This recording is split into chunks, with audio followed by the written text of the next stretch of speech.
Halo, Assalamualaikum warahmatullahi wabarakatuh. Ketemu lagi bersama kami, Sobat Mosi, dengan saya Siska Irawati Basirun bersama Bung. Ali.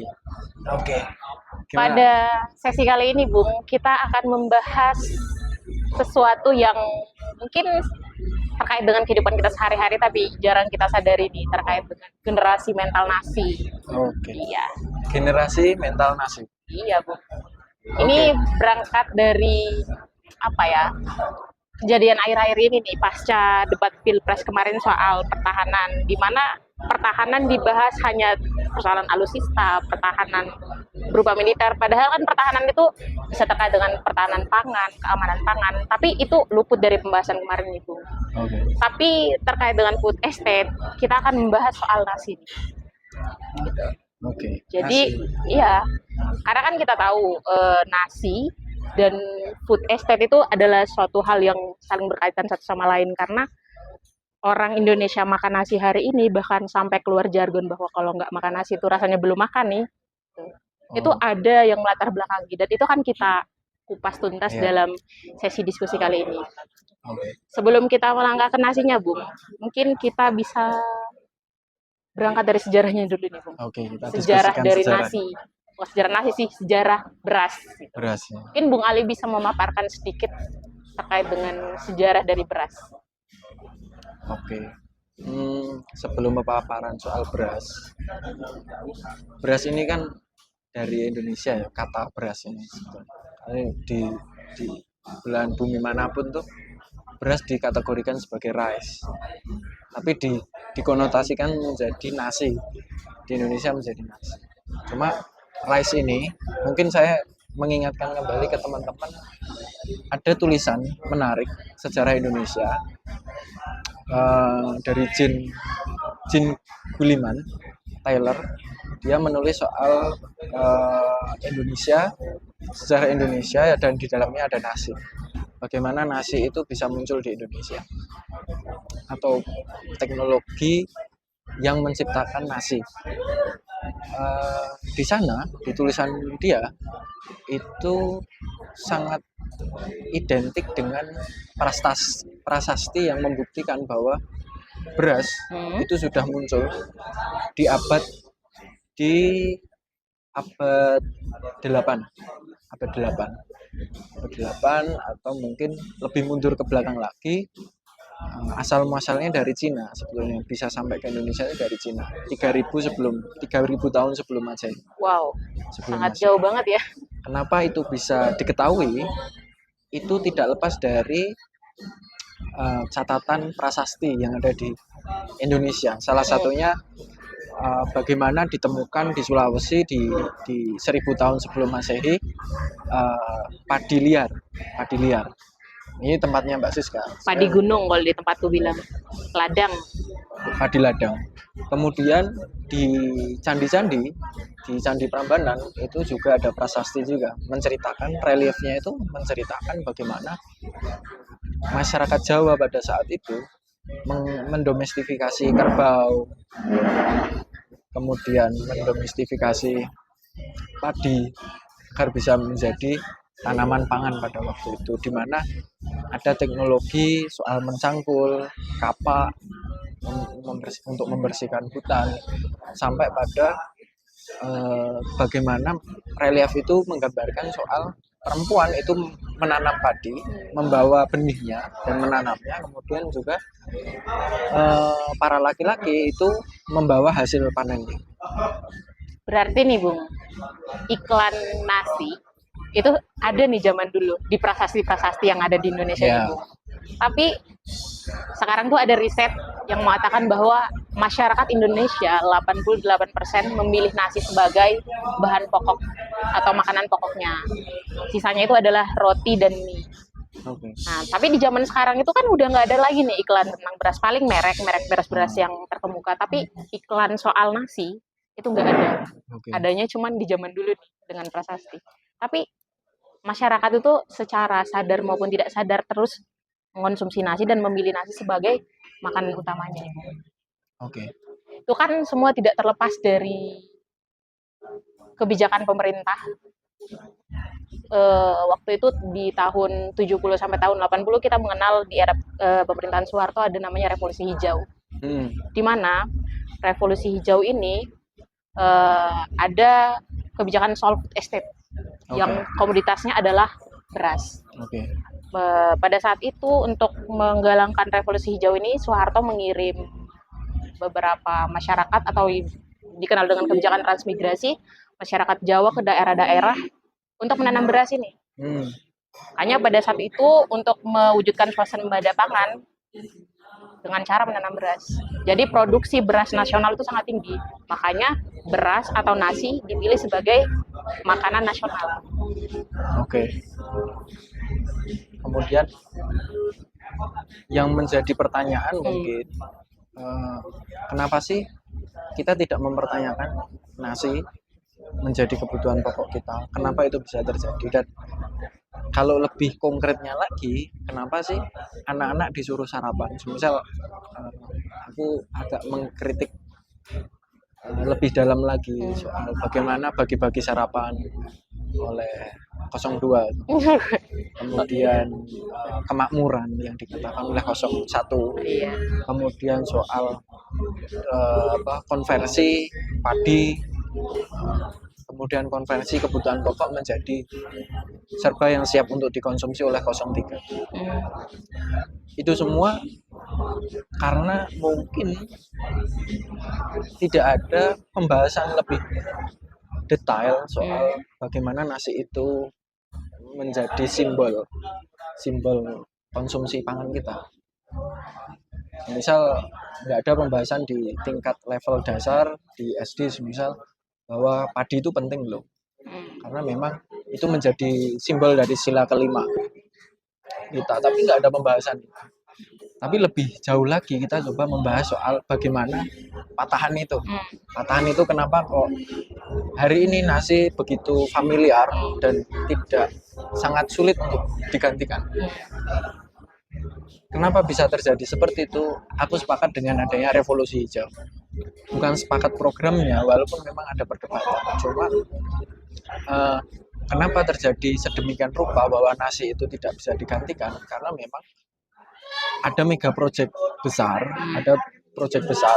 pada waktu era Soeharto di tahun 1950-an sampai 1970-an, di mana masyarakat Jawa secara berbondong-bondong diupayakan untuk bisa menanam padi, karena padi menjadi kebutuhan pokok, ingin dirubah menjadi kebutuhan pokok seiring dengan adanya revolusi yang dilakukan oleh Amerika pada waktu itu, yaitu revolusi gandum, di mana di tahun abad 19 itu sudah terjadi revolusi gandum. Pada waktu itu Meksiko yang menjadi negara yang mengelola revolusi gandum pada waktu itu, sehingga bisa memenuhi kebutuhan pangan. Kemudian di era Soeharto pada waktu itu, setelah terjadi krisis pangan dan krisis ekonomi yang diakibatkan oleh Soekarno tidak menerima, lebih percaya pada negara dalam negeri, Soeharto memiliki gebrakan besar yaitu revolusi hijau. Revolusi hijau ini membuat orang-orang di Jawa harus bisa menanam padi, satu itu, karena memang banyak sekali, dan itu merubah pola migrasi di Indonesia untuk menanam padi melalui agen-agen dari Jawa. Transmigrasi tadi. Dari situ nasi menjadi komoditas utama yang digalakan oleh negara dan harus dilakukan, walaupun memang di belahan Indonesia manapun mereka memiliki makanan pokok yang lain, misal jagung, kemudian singkong atau ubi atau sejenis daun-daunan dan sebagainya untuk memenuhi kebutuhan pokok. Belum lagi soal bagaimana untuk faktor produksi mereka, lahannya seperti apa dan sebagainya, mereka memiliki varian lain, tapi dengan adanya program besar ini, mega project ini, Soeharto merubah itu semua Dari mulai bagaimana seseorang yang tadinya mencangkul lahan kering untuk jagung dan sebagainya dirubah menjadi penambangan hutan untuk lahan basah sehingga menjadi persawahan dan sebagainya. Dan sampai hari ini program ini terus berlanjut. Bukan programnya yang terus berlanjut, tapi menjadi habit, menjadi budaya. Habituasi terhadap nasi. Bahkan terjadi tujuh pembentukan kebudayaan yang sudah dijadikan penelitian banyak hal oleh antropologi, kemudian sosiologi, itu terjadi pada nasi, di mana nasi ini memiliki spiritualitasnya, menghasilkan ekonomi, menciptakan kebudayaan baru yang harus digerakkan di berbagai tempat.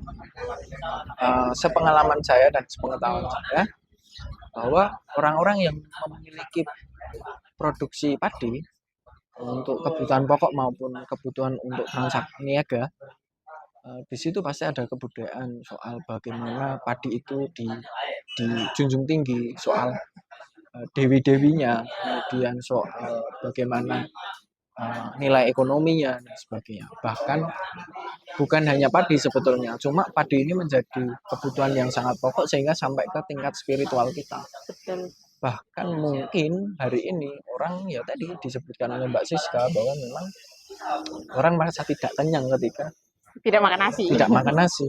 Bukan hanya sektor nutrisinya, bukan hanya sektor zat ada di dalamnya, mungkin medis bisa menjawab itu.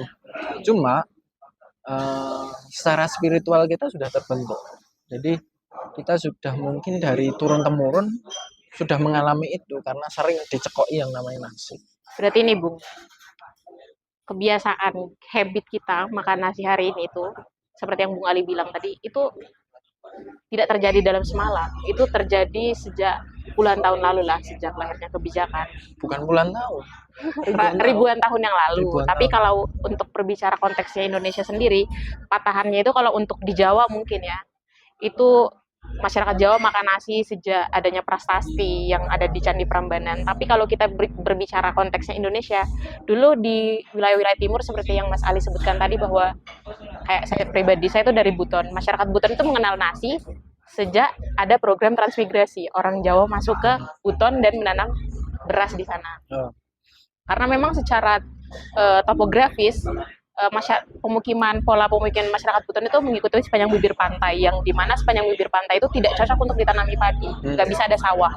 Jadi pada saat transmigrasi itu masuk, itu diadakan lahan di dekat-dekat sumber air, dan itu jauh dari pola pemukiman penduduk yang asli. Jadi masyarakat transmigran itu biasanya di pedalaman yang memang tanahnya cocok untuk ditanami beras, dan setelah adanya itu mempengaruhi. Dan berbicara soal nasi, sebenarnya patut kita pertanyakan, kenapa nasi yang bahan pokoknya adalah beras ini menjadi lambang kemakmuran pada saat itu? Kenapa nggak singkong? Kenapa nggak jagung? Saya berpikir mungkin ini ada hubungannya dengan Jawa sentris, Mas. Oke. Karena masyarakat Jawa dipandang sebagai masyarakat yang lebih beradab dibandingkan masyarakat Timur misalnya. Jadi untuk menjadi beradab, masyarakat Timur terpaksa harus memakan beras sebagai simbol bahwa kita juga lah udah beradab.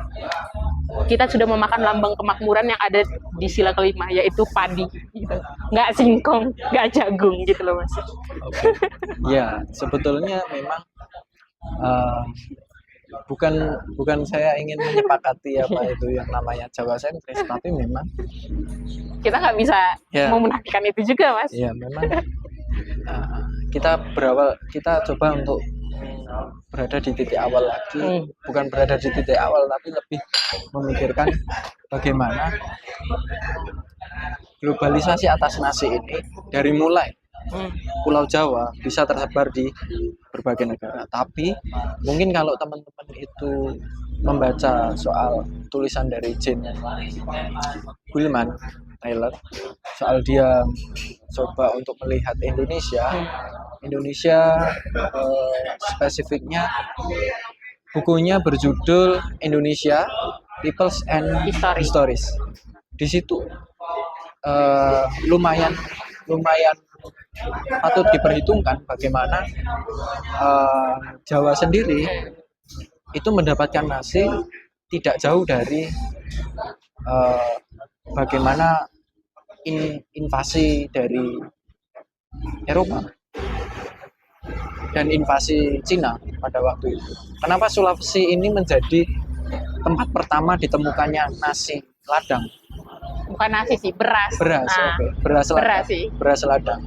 Soalnya beras yang ditemukan pada zaman itu bukan nasi yang kita makan hari ini, Mas. Itu padi ladang, padi gunung yang tidak digunakan sebagai konsumsi hari-hari, Mas. Itu hanya digunakan sebagai makanan acara-acara adat.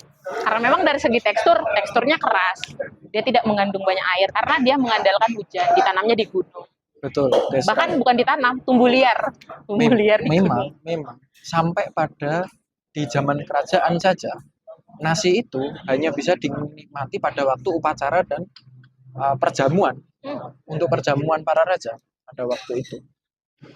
Itu sejauh yang saya baca di bukunya Jean Goldman Taylor. Memang nasi itu terkenal untuk makanan para raja, dan memang sejak ada prasasti itu mereka lebih pada bagaimana nasi ini ditumbuh kembangkan hingga pilihan. Aku nggak tahu bagaimana prosesnya dari mulai perumusan soal sila kelima ini bisa disimbolkan oleh padi dan kapas. Tapi ini patut untuk dicari tahu lagi. Memang jangan-jangan karena memang padi ini makanan, maaf, manusiawi mungkin dibanding dengan jagung dan manusia yang lebih beradab. Ya, bisa jadi itu mungkin dipikirkan pada waktu. Cuma apakah seburuk itu jagung dan singkong? Iya. Tapi memang sampai hari ini mungkin ada beberapa orang pada masa lalu yang masih menjunjung tinggi nasi. Jagung dan singkong bukan menjadi standar kemakmuran.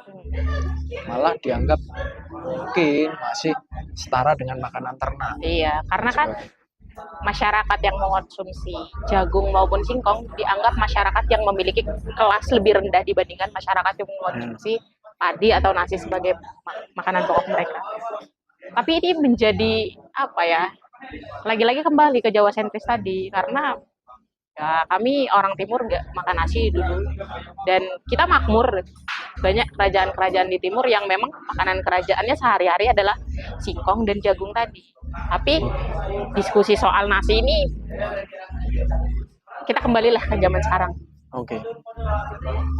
Bahkan masyarakat hari ini untuk menjadi makmur lah, untuk tetap stabil dan makmur, itu sudah tidak kritis lagi terhadap bahan pokok nasi yaitu beras. Berapapun harganya, selalu dialokasikan uang untuk membeli beras, tidak berpikir untuk mengganti beras sebagai makanan pokok ini dengan karbohidrat jenis lain, misalnya umbi-umbian ataupun jagung.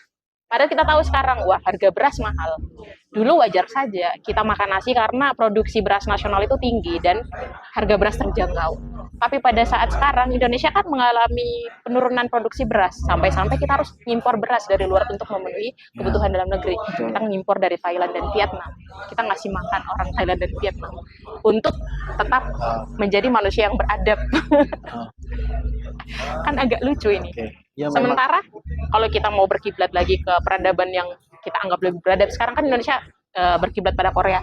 Di Korea itu mereka makan mie, dan bahan pokok dari mie adalah tepung singkong. Iya, singkong, bukan tepung beras. Jadi akan membuat banyak tertawa. Dan kalau kita pandang dari segi nutrisi lagi, Mas, nasi ini kan menjadi bahan yang mengandung glikemik tinggi, di mana ada efek kecanduan.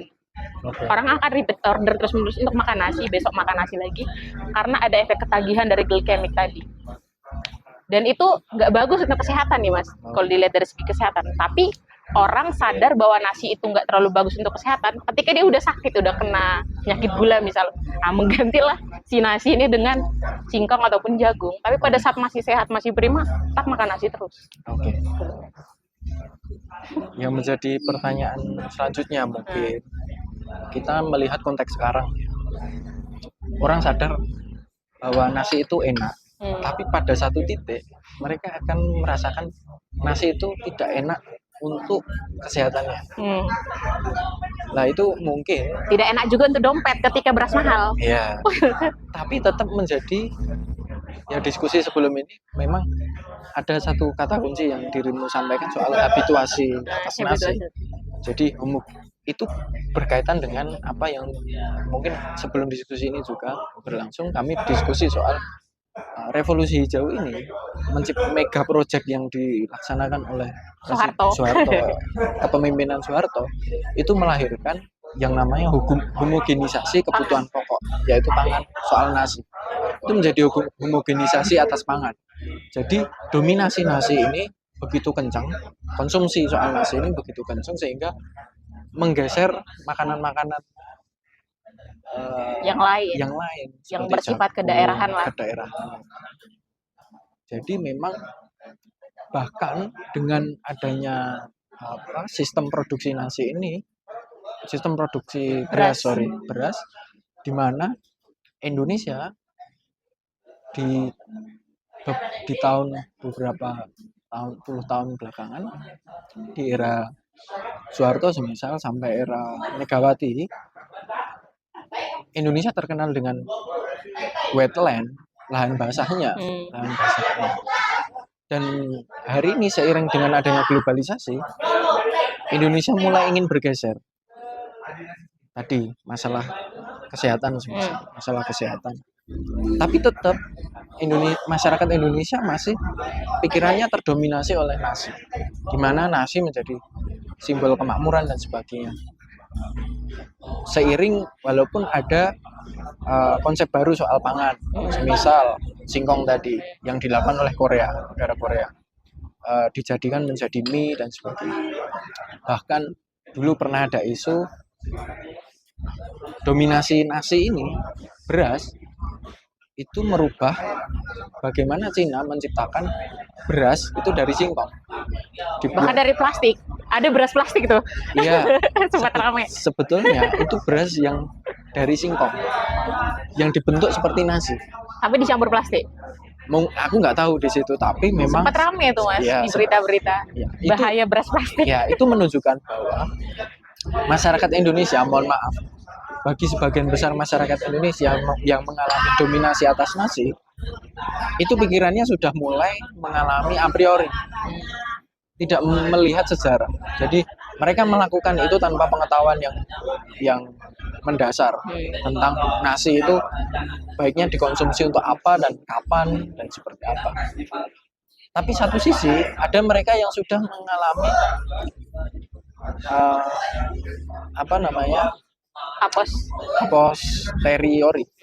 aposteriori, di mana mereka sudah memiliki pengalaman itu dan menjadi pengetahuan. Salah satunya, ujungnya adalah yang paling terlihat adalah mereka yang sudah mengalami beberapa penyakit. Itu yang sangat disayangkan. Tapi ketika nasi ini menjadi dominasi yang kuat dan sampai pada pengetahuan, sarana pengetahuan menjadi sebuah pengetahuan umum di Indonesia, kukira antara perdebatan lebih baik mana antara nasi, singkong, atau apapun, atau jagung, bukan lagi soal simbol kemakmuran atau apa, tapi benar-benar real bahwa memang nasi menjadi simbol kemakmuran, tapi bukan menjadi konflik soal pangan. Saya takutnya ketahanan ini akan bertuburkan dengan konflik pangan. Bagaimana Jawa dengan dominasi nasinya malah ingin mempertegas bahwa jagung dan singkong semisal berbicara ke depan soal food estate semisal. Itu hanya untuk panganan impor saja, untuk pertumbuhan ekonomi saja. Tapi Indonesia tetap memakan nasi. Tapi kalau dari mana? Beli. Karena sudah nggak ada lagi lahan. Impor. Akhirnya seperti itu. Nah, ini logika yang salah lagi. Kita impor jagung dan singkong dengan harga murah untuk menjadi bahan makanan negara lain. Dan kita kita ngekspor singkong dan jagung dengan harga murah untuk menjadi bahan makanan pokok di negara orang. Dan kita ngimpor beras dengan harga yang mahal untuk menjadi bahan makanan kita. kan agak lucu ini Mas. Tapi Iya. aku kok punya imajinasi lain. Kita mengetahui bahwa habit kita mengkonsumsi nasi hari ini kan tidak terlepas dari kebijakan pemerintah di masa lalu soal Oh. food estate yang komoditinya pada saat itu adalah beras. Namun kan di pemerintahan Jokowi ini kita melihat food estate itu komoditinya adalah jagung dan singkong. Kalau aku mengimajinasikan bahwa wah mungkin 10 atau 20 tahun ke depan orang Indonesia udah nggak makan nasi lagi nih Mas, tapi makan singkong dan jagung sebagai efek dari kebijakan pemerintah hari ini, yaitu food estate yang bahan komoditinya adalah jagung dan singkong. Gitu. Tapi itu berseberangan juga dengan yang Mas bilang tadi bahwa jangan-jangan seperti tadi itu hanya membaca kebutuhan pasar aja, pasar luar Iya. negeri. Untuk meningkatkan ekonomi kita harus ekspor nih, nggak impor. Ya. Tapi kita ekspor sekaligus impor. Yang menjadi, coba kita berpikir, berimajinasi menjadi negara yang begitu, yang negara besar dan maju ya. Ya. Semisal kita sudah oke lah, kita settle dengan ekspor tadi, ekspor pangan. Karena memang kita terpicu oleh negara-negara yang sudah memiliki lumbung pangan, yaitu beras. Vietnam, Filipina, macam-macam, Cina dan sebagainya. Mereka memiliki lumbung pangan besar soal nasi. Dan mereka adalah negara-negara settle oleh sektor perekonomian dari pangan. Dan Iya. Indonesia ingin masuk di situ. Tapi kan harus dilihat dari kondisi geografisnya Satu juga. itu, memang secara topografi, kalau kita Vietnam dan Thailand kan lahannya lahan basah. lahan basah. Indonesia nggak semua lahan basah. Satu itu. Tapi ini akan memicu bagaimana ketika Jawa hari ini sudah sangat minim lahan basah untuk sektor pertanian. Sehingga dengan tadi bukan Jawa sentris ya, juga bukan disalahkan oleh orang-orang Jawa, Nggak terima kami ya Mas sebagai orang Jawa. bukan, tapi Jawa sudah menumpuk pembangunannya sehingga orang-orang terserap ke sana untuk mencari, bukan mencari sesuatu nasi, itu hanya sebuah filosofi untuk mencari uang aja. Lebih parahnya itu hanya mencari uang, surat utang aja, yang pada dasarnya sebetulnya ingin mencari stabilitas atas pangan aja untuk keluarganya dan sebagainya. Kalau memang seperti itu, logika yang mungkin bisa menjadi alternatif ke depan adalah pemetaan lagi dah, bukan menjadi sentralisasi atas food estate yang kembali lagi dipaksakan. Betul. Aku memang oke, aku sepakat dengan adanya food estate, cuma yang menjadi keluh kesahku adalah ketika pinggiran-pinggiran dari negara itu dijadikan food estate untuk singkong dan jagung, Jawa akan mendapatkan impact-nya. Sumatera, perkotaan Sumatera, Kalimantan, Sulawesi, Papua, dan beberapa daerah akan mengalami hal yang sama, di mana ini tidak jauh dari perekonomian, di mana akhirnya para harus berpikir kembali, para kapitalis ini, mereka yang mengumpulkan modal, berpikir soal bagaimana laju perekonomian yang ada di singkong dan jagung. Ketika mereka kalah oleh industri yang besar untuk bisa ekspor, mereka akan menjual di dalam negeri. Seperti aku membayangkan dulu, memang padi sangat sulit untuk ditanam ke Sumatera, ke mana, Sulawesi. prosesnya cukup panjang. Tapi ketika mereka kalah oleh industri-industri besar, mereka akan menjual padi itu di dalam negeri. Sehingga ya tidak disalahkan juga ketika banyak warga negara memilih untuk tidak menanam tanaman endemik mereka, jagung, padi, jagung, singkong, ubi dan sebagainya. Mereka memilih nasi karena memilih beras karena Padi. memang padi pada waktu itu cukup berlimpah, Cukup mahal harganya lah di pasar. cukup mahal mungkin bagi untuk Punya sektor- harga jual. punya harga jual dibanding dengan Singkong tanaman-tanaman dan yang lain. Sehingga memang itu merubah. Nah, ini titik balik dari food estate ke depan. Bisa diimajinasikan seperti itu. Bahkan kukira dari mulai apa namanya perubahan ini bisa mengikuti perubahan-perubahan sosial yang ada, perubahan sosial ekonomi yang ada. Ya seperti tadi, karena memang sudah kalah oleh pasar internasional, sehingga para apa namanya pengepul dan sebagainya yang tadinya ingin mengadu nasib untuk pasar internasional, mereka kalah sehingga hanya bermain di dalam negeri dan merubah sektor pangan yang tadinya padi menjadi singkong atau jagung. Sebenarnya gini Mas, aku tuh nggak menolak food estate sebenarnya. Nggak masalah ada food estate.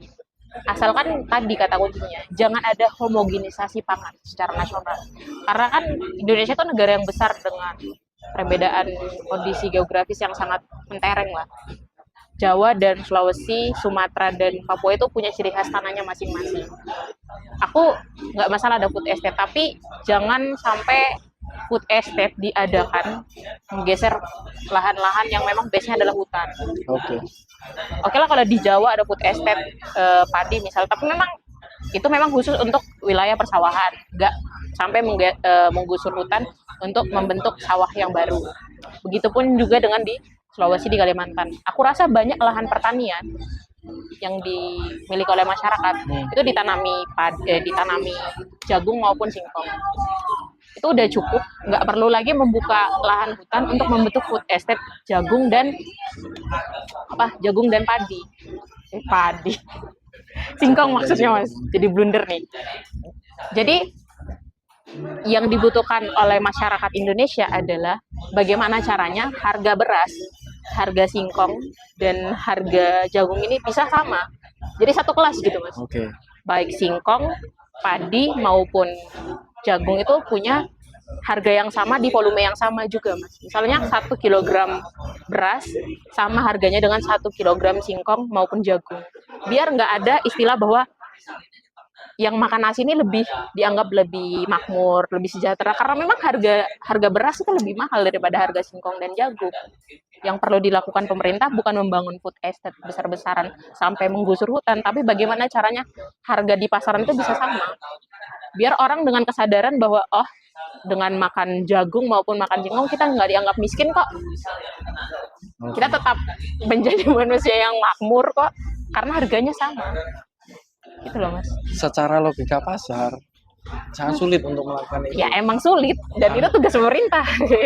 Kecuali memang ketika keseriusan, salah satunya mungkin aku membayangkan bahwa tadi simbol dari sila kelima itu dirubah. Jadi ada bukan dirubah, ditambahkan singkong sama singkong dan jagung.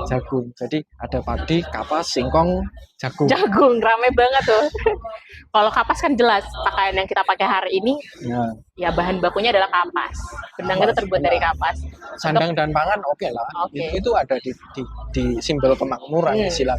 Tapi kalau ditambahkan itu mungkin ditambahkan singkong dan jagung sebagai tanaman yang mungkin bisa ditanam di Indonesia.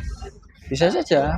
Jadi benar-benar serius food estate di situ. Jadi keragaman pangan di Indonesia benar-benar disuguhkan. Aku membayangkan Indonesia menjadi etalase pangan. Di situ udah ada tanaman pangan pokok, mulai dari padi, singkong, jagung, macam-macam, ada sorghum dimunculkan lagi. Coba bayangkan, sampai hari ini ada satu artikel menyatakan bahwa kita juga terjebak pada padi kualitas paling unggul. Padi kualitas paling unggul. Kita pernah memiliki 7.000 jenis padi dan hari ini menjadi langka. Karena dianggap nggak lebih bagus daripada beras yang kita makan sekarang. Yang menjadi pertanyaan adalah bagaimana kita mempertahankan beberapa sektor pangan ini, dari mulai padi, singkong, dan jagung. Kalau kita masih kalah pada teknologi genetika oleh dunia, selesai kita. Kita akan mengikuti terus, mengekor terus. Bayanganku seperti itu. Iya. Food estate ternyata bijinya itu benihnya itu dari luar negeri. Iya. Percuma aja. Sesuai dengan order pangan yang dibutuhkan untuk komoditas ekspor.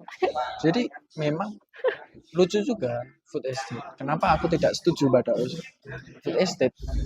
Karena alasannya pada keseriusan teknokrasi dan birokrasi yang dijalankan oleh uh, ketahanan pangan kita. Betul. Itu belum menjawab pertanyaan masyarakat luas. Bagaimana negara menjamin satu ketersediaan, yang kedua keberlanjutan. Itu nggak ada jaminan. Kita masih pada pupuk bermasalah, yang itu kita nggak makan pupuk, tapi kebutuhan pangan kita itu dihasilkan oleh pupuk yang terbaik. Iya, pupuk untuk apa? Untuk padi. Untuk padi, untuk jagung, untuk singkong, macam-macam. Iya. Bahkan Beli pupuk mahal untuk sebutlah sebuah jagung dan singkong yang harganya sangat anjlok di pasaran. Bahkan ketika aku harus mengatakan bahwa memang aku sepakat dengan gerakan penyediaan kebutuhan air yang dilakukan oleh paslon nomor 1, yaitu Prabowo. Nomor 2. Tapi asalnya itu memang untuk kebutuhan masyarakat atau memang untuk kebutuhan industri pertanian yang ada di sana. Tapi ini aku sangat senang ketika itu memang digalakan soal sumber. Kan daerahmu dikasih tuh Mas. Ya. Gunung Kidul. Tapi itu kebutuhan apa gitu. Nah, itu yang harus dijelaskan. Kalau kita masih bergantung pada gerakan-gerakan personal oleh Prabowo sendiri, ya di baliknya mungkin ada beberapa birokrasi dan sebagainya, corporate dan sebagainya, sama seperti paslon nomor 1 dan nomor 3. Kukira kita nggak akan selesai, dan kebijakan sosial atas pangan ini nggak akan selesai, dan kita masih pada, kembali lagi, lucunya adalah kita di negara berbangsa, negara bangsa, tapi bagaimana pemenuhan kebutuhan pokoknya itu ada di negara keluarga. Jadi kita hanya bisa memberikan kepastian kepada keluarga kita aja, tapi tidak bisa negara tidak bisa menjamin keluarga kita untuk bisa terpenuhi kebutuhan pokoknya. Dan skema yang tadi pagi Pak Prabowo itu di Kamar Dagang dan Industri Indonesia itu menyampaikan soal pangan, padi-padi, dia membayangkan anak-anak muda bertani, kemudian malamnya ke diskotik dan sebagainya. Iya, ngikutin negara maju. Sekelas Jerman misalnya. Sekelas Jerman, yang tadi disampaikan memang Jerman. Tapi itu gandum, negara yang memang mereka punya akses begitu besar pada waktu itu. Tapi gandum menjadi komoditas yang penting kan. Mereka itu mempertahankan apa yang sudah digalakan oleh generasi sebelumnya. Di era Soekarno padi masih ada, era Soeharto padi masih ada. Hari ini mau dirubah, kan lucu banget. Dan memang tidak ada stabilitas atas teknologi tadi loh, pemikiran soal nasi harus dipertahankan, beras harus dipertahankan, bagaimanapun caranya, tapi itu bisa merubah pertumbuhan ekonomi kita lebih besar, semisal. Atau kalau bisa ditambah lagi sektor pangan tadi, bukan hanya soal padi, semisal soal ikan, soal macam-macam, itu diciptakan birokrasinya, teknokrasinya dan sebagainya agar lebih berkembang lagi pertumbuhan ekonomi dari beragam sektor pangan yang ada di Indonesia. Iya. Tapi ngomong-ngomong soal pangan nih, soal keseriusan pemerintah terkait dengan food estate ini. Kita tahu untuk kalau memang food estate ini tujuannya adalah untuk ketahanan pangan nasional. Atau dulu pada era Soeharto ada Bulog, di mana komoditas yang ada di situ adalah jelas padi, beras. Kalau memang pemerintah saat ini serius food estate untuk ketahanan pangan nasional, bukan untuk kebutuhan pasar global, harusnya di Bulog itu tambah komoditas dong. Bukan cuma padi doang, harus ada singkong dan jagung harusnya di Bulog. Kalau memang serius, tapi kan seperti yang kita bilang tadi, kecurigaan kita bahwa itu hanya untuk memenuhi permintaan pasar global udah sangat jelas dari regulasi yang ada pada saat ini. Dan kenyataannya seperti apa, Mas? Kenyataan atas global yang semakin lama semakin neolib hari ini, bahkan negara tidak bisa mengontrol bagaimana corporate itu bisa mengatur sebuah lahan. Bayangin aja, di beberapa daerah yang memiliki kekayaan padi, Jawa Tengah aja, itu banyak korporat yang sudah memiliki lahan untuk lahan padi, ketika dipanen itu langsung ke perusahaan, tidak ke pasar. Jadi perusahaan yang menjual. Monopoli lah. Sistem Monopoli satu pintu. Ya, sistem monopoli ini terjadi dan sebagainya. Harusnya itu dilakukan pemerintah. Harusnya dilakukan biar lebih terkontrol. Tapi kan tidak terjawab dalam debat kemarin. Hanya fokusnya Menteri Pertahanan, Alutsista dan sebagainya. Food estate diserang terus, tapi itu sampai itu oke sih. Tapi memang adalah yang ke depan mungkin bisa dibayangkan lagi, ke depan harus ada orang-orang yang memang mulai untuk bergerak ke sana. Siapapun dia, apakah dia lulusan mana atau hanya sebatas lulusan apa dan sebagainya, tapi mereka punya ketertarikan ke situ. Karena memang hari ini tidak terpaku bahwa kamu punya pendidikan apa dan sebagainya. Semuanya itu kita jangan sampai menjadi orang-orang yang a priori, yang punya pengetahuan tapi nggak punya pengalaman. Tapi kalau memang menjadi a posteriori, yang punya pengalaman dan punya pengetahuan itu. Tapi nih Mas, kalau kita mau berbicara soal ketahanan pangan nasional, emang kita nggak bisa sepakat dengan program food estate pada saat ini yang melakukan produksi skala besar. Harusnya ketahanan pangan nasional itu mulai dari ketahanan pangan keluarga. Ya bukan mengadakan pertanian secara besar-besaran dalam satu lahan, tapi memang kita harus mulai membangun gerakan yang concern di tingkat keluarga, bahwa setiap keluarga itu harus punya perkebunan sendiri untuk memenuhi kebutuhan pangan rumah tangga. Harus concernnya di situ. Ya. Kalau memang serius nih untuk membuat ketahanan pangan nasional, sayangnya biar nggak usah punya duit bisa makan, punya duit bisa makan. Saat ini kan ada food estate untuk memenuhi kebutuhan pangan nasional, tapi untuk mengakses itu kan butuh duit lagi, Mas. Sayangnya kita berada pada negara yang heterogensinya tinggi. Iya. Di mana setiap populasi itu setiap populasi itu memiliki keragamannya masing-masing. Iya, itu kan dipengaruhi juga division of labor kan, kelompokan tenaga kerja. Tapi walaupun udah misalnya itu adalah populasi kita untuk perumahan aja itu sangat padat loh di Jawa. Ya, di kota. Di Jawa. Iya, di Jawa. Tapi kan kalau ke timur-timur lagi enggak. Tapi apakah kita harus membagi itu menjadi sebuah area-area, kawasan-kawasan? Kukira itu perlu dilakukan. Jadi kesinambungan. Jadi bukan hanya soal, aku membayangkan yang lebih besar lagi soal rencana tata ruang dan wilayah. Rencana tata ruang dan wilayah itu bukan lagi di daerah-daerah, tapi ada kesinambungan antara Pulau Jawa dengan Pulau Bali. Ada pemetaan secara global Indonesia, dalam artian di negara atau dunia Indonesia ini ekosistemnya terbentuk sampai ke kawasan. Jadi kawasan perdesaan dan perkotaan saling bahu-membahu sampai mewujudkan tadi setiap rumah tangga tertentu, tidak semua rumah tangga, tapi rumah tangga tertentu itu memiliki pekarangan, setidaknya pekarangan. Kemudian semakin membesar mereka menjadi pekarangan komoditas, di mana lebih besar lagi rumahnya itu bersandingan dengan perkebunan jagung atau bersandingan dengan persawahan dan sebagainya.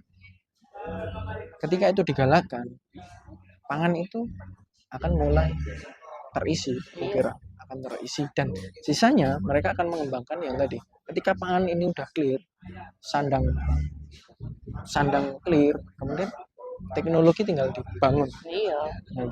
Cuma sayangnya hari ini kembali lagi pertarungan soal nasi ataupun siapapun kembali ke obrolan kita, nasi menjadi dominan, menjadi terhabituasi dan menjadi homogenisasi atas sektor pangan. Dan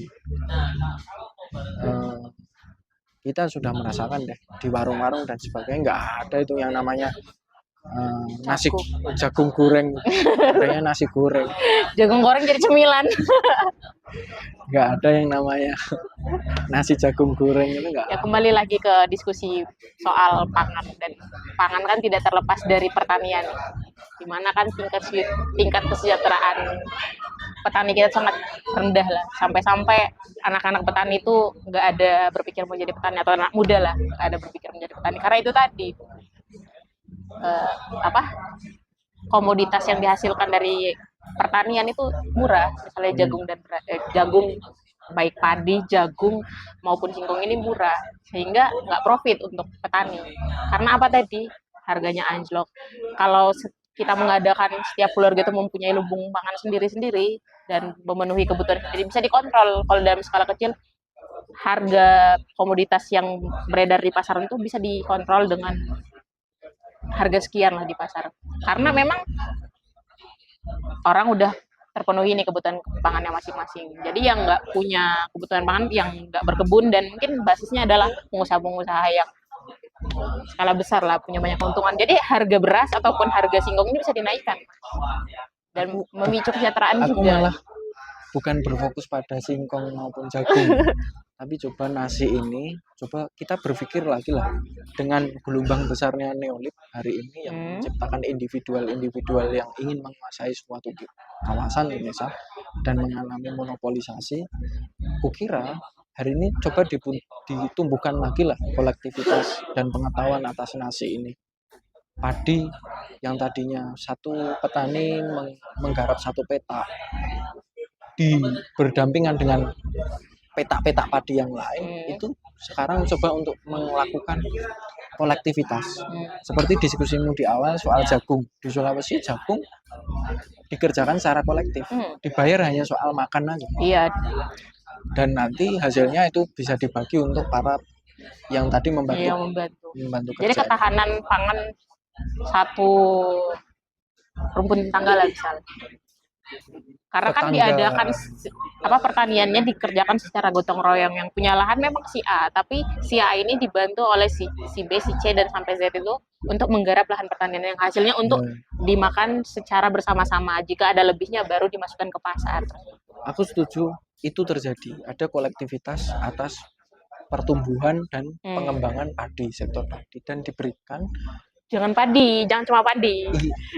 Padi, kita berbicara soal nasi. Kita berbicara soal nasi. Bagaimana tidak sebatas kita makan nasi saja, tapi kita sampai mengetahui pengetahuan soal produksi padi seperti apa, kemudian distribusi pangannya, kita menjualnya ke siapa, sampai kembali lagi menjadi profit untuk satu keluarga, setidaknya ketetanggaan antar petak sawah, antar petak sawah dan sebagainya, sehingga problem soal dominasi atas nasi ini itu benar-benar tergalakkan di setiap provinsi, daerah, desa maupun kelurahan, itu berpikir bahwa yang disebut oleh orang-orang, mohon maaf, mereka yang tidak bisa memakan sesuap nasi dalam seminggu gitu, misal mereka terutama di perkotaan yang mereka ingin makan dan sebagainya, benar-benar sudah tidak ada lagi. Tapi mereka bahkan memikirkan bagaimana kolektivitas terjadi agar setidaknya untuk menjaga rukun tetangga atau rukun warga di sekitar nggak ada yang kelaparan, tidak ada kelaparan dan sebagainya. Kolektivitas terjadi. Kolektivitas ini juga mempertahankan potensi yang ada di dalam, dan kukira negara gerakannya bukan lagi gerakan teknis untuk membuat food estate, tapi benar-benar mengorkestrasi apa yang sudah digalakan oleh warga-warga atau daerah-daerah yang sudah memiliki food estate-nya masing-masing, padikah, jagung kah, sesuai dengan daerah, kondisi geografis dan kondisi sosial pangan di situ. Dan setelah itu terjadi, pemetaan terjadi, negara memberikan kewenangan untuk memberikan seluas-luasnya kewenangan dan hak karya intelektual kepada para petani, yaitu mengembangkan padinya masing-masing. Bukan bagaimana kita mengikuti pasar, tapi bagaimana pasar melihat sektor pangan kita, agar kita memiliki nilai, bukan hanya memiliki nilai ekonomi saja, tapi memiliki nilai bahwa kita memiliki value atas pengetahuan pangan. Jadi food security-nya ada di situ. Ada nilai food security yang terbangun karena petani Indonesia itu dijamin kewenangan atas pengembangan ilmu pengetahuan untuk meningkatkan genetik atas padi, singkong dan jagung itu terjamin oleh negara dan bisa dikembangkan. Kita diberikan kompetisi yang begitu luas untuk secara kolektif membuktikan bahwa padiku lebih bagus loh, jagungku lebih bagus loh di Jawa misalnya, atau di Sulawesi atau di Kalimantan atau di mana. Diberikan kompetisi atau sayembara untuk membuat mana tanaman yang bisa untuk sumber daya pangan kita, kemudian juga bersaing di tingkat internasional. Bahkan bagaimana pemerintah tidak sampai di bagaimana memberikan keamanan atas teknokrasi untuk membuat genetik sumber daya pangan kita, tapi sampai pada memberikan akses untuk tadi etalase pangan kita, lumbung pangan kita. Bagaimana itu bisa dilirik oleh internasional, dan yang tadinya petani dianggap remeh, dianggap sesuatu yang sangat sulit untuk mencapai profit, itu bisa mencapai profit. Dan apa yang digambarkan oleh capres-capres sebelumnya, bukan hanya tahun ini, itu bisa setidaknya bisa terendus lah oleh kita bahwa ada loh anak muda, ada loh orang-orang yang bergelut di dunia pertanian. Dia memiliki sektor, punya jenis padinya sendiri, punya jenis singkongnya sendiri, punya jenis jagungnya sendiri, dan dikenal oleh internasional. Dan itu menjadi daya tarik dan daya kompetisi untuk masyarakat Indonesia berlomba-lomba menciptakan genetika baru untuk memenuhi kebutuhan sendiri lah. Betul. Dari situlah. Udah, tapi menit ke-51. Tapi ya serius. Jadi memang sampai ke tahap itu, jangan sampai nasi ini hanya sebatas sebagai sebuah konsumsi saja, nilai konsumsi aja. Ketahanan pangan di sini bukan hanya tentang kebutuhan, memenuhi kebutuhan itu ya. Iya, tapi lebih ke keberlanjutannya. Sama ini sih. Kita mungkin langsung closing statement Mas terkait dengan diskusi kita hari ini. Mas dulu deh. Jangan berbicara food estate dulu, tapi kita coba untuk berbicara bagaimana sih keamanan para petani yang menciptakan genetika atas padi yang semakin subur untuk mereka, dan menciptakan bulir-bulir yang banyak, sampai dia mempertahankan bagaimana pengetahuan soal padi ini melalui Dewi Sri, melalui bagaimana keluarga ini lahir dari sektor padi dan sebagainya. Dan itu menjadi filosofi penting dan sebagai praktik-praktik sosial di sekitar kita, di mana para petani ini masih bertahan. Dan kukira itu yang harus coba untuk diinventarisasi oleh negara dan memberikan setidaknya gambaran awal untuk solusi ke depan ketahanan pangan kita. Bukan hanya soal nasi sebagai habituasi kosong, tapi benar-benar sampai ke tahap bagaimana pengetahuan soal nasi ini muncul di pelajaran anak-anak SD, SMP, tidak hanya soal makan, tapi soal bagaimana memproduksi nasi di ruang-ruang kelas seperti itu. Kalau dari aku paling tidak, kita sebagai anak muda hari ini yang nggak bertani ya, cuman sebagai konsumen dari si nasi ini, paling tidak kita punya daya kritis terhadap apa yang kita konsumsi hari ini, baik itu nasi, jagung maupun singkong, bahwa apa yang kita makan itu bukan semata-mata hanya konsumsi, tapi ada value yang terkandung di dalamnya, agar kita bisa melihat lebih jauh dan bisa menghargai. Paling tidak ketika kita makan nasi, kita tahu bahwa nasi itu ada perjuangan petani di dalamnya. Ada banyak hal ya yang harus kita gali, dari bukan sekedar makan doang untuk memenuhi perut yang lapar, tapi ada value. Kemudian ada satu hal lagi nih yang bisa kita lakukan sebagai anak muda dengan cara tadi, gerakan kecil yang kita bisa bangun, yaitu dengan mengganti nasi ini dengan komoditas lain. Kita sadar kita hidup di Indonesia yang sangat plural, makanan pokok itu nggak cuma nasi. Untuk meningkatkan harga komoditas jagung maupun singkong, kita konsumsi jagung dan singkong sebagai pengganti nasi di dalam seminggu. Misal ya 2 hari makan singkong lah, 2 hari makan jagung, 2 hari makan nasi, sisanya makan spaghetti. Okay. Mungkin itu aja guys. Oke. Ditutup. Makasih banyak guys sudah mendengarkan ocehan kita. Yap. Terima kasih banyak sudah menonton. Sampai jumpa lagi di lain waktu. Assalamualaikum. Waalaikumsalam warahmatullahi wabarakatuh.